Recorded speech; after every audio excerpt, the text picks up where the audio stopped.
karag-karag, welcome back to my vlog. Isang magandang araw sa inyong lahat mula dito sa Lasak City. At ito na nga mga karag-karag, mga latest kaganapan ngayon na pinag-uusapan, pinagchichikahan ng mga active na mga chismoso at mga chismosa nating mga mortal na ring kaaway, walang iba mga taga Doraemon, na kung saan simplihang minupusal, fashion distraction look lang muna tayo. Pero very distraction ngayon ng mga binatong pa-issue laban sa ating pambato na si Maring Asya na lumalaban ngayon sa Vietnam para sa Miss World 2026 na nangabuang na gyud sila mga karag-karag. Yung center of attention bitaw nila nakatutok talaga sa pambato ng Pilipinas na kailangan nilang gumawa ng mga pa-issue, mga pa-intriga para may maibato silang masasamang mga elemento laban sa ating kandidata.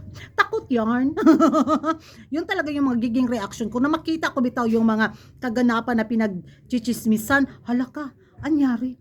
So, pinaratangan ng copyright na pa-issue sa isang designer sa taga Doraemon, ang team ni Maring Asya, si Maring Asya, doon sa pa-picture na kinupya mula sa kay Upal na walang paalam na nagaganap. Uy, as in, big deal. Makabuang.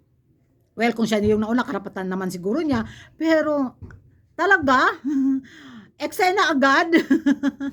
Para bang, oy, kailangan natin makahanap ng mga masasamang elemento na ibabato natin sa pambato ng pins. Gigil yarn. So, nung makita at mabasa ko bitaw mga karag-karag, yung bang, hawak at pagmamay-ari na ba talaga niya, yung pinagkopyahan ng picture na yun? Dahil nang diyan, marami siyang kabayo.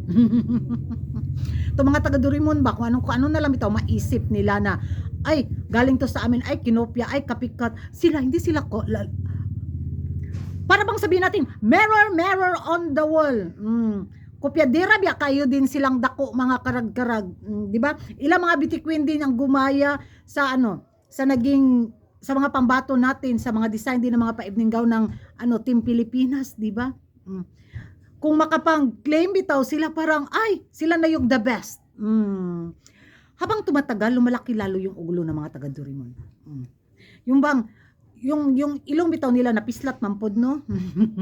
Lalo parang naging Pinokyo na bitaw sa kayabangan din. Lalo na siguro pag manalo sila sa Miss World 2026. Nalalala na siguro yung katoksikan din nila. So dito nga sa mga pa-issue na to mga karag-karag, na kung saan bida ang saya talaga ang pin sa pangungupya mula sa isang designer na to sa taga Doraemon na grabe yung hatak niya at panawagan niya na yun nga, yung gawa niya is kinopya lang ng Team Pilipinas. Dagway yun sa kabayo eh. Ay, pero sinagot naman ng Team Pilipinas. Of course, hindi tayo patatalo.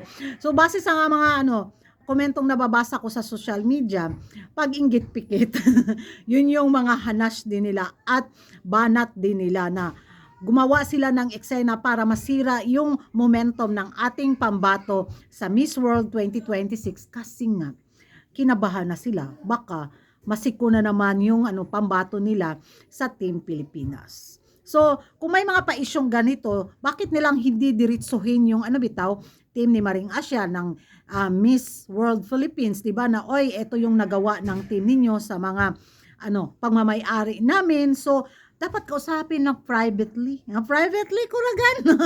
'Di ba? Kaysa lapag agad sa social media, naghahanap ng fame, naghahanap ng attention, naghahanap talaga ng ingay, naghahanap ng new followers. Nasugurin, 'di ba?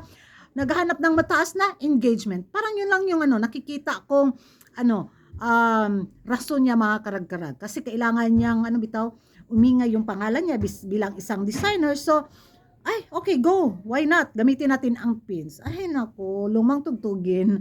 Pak, ganon.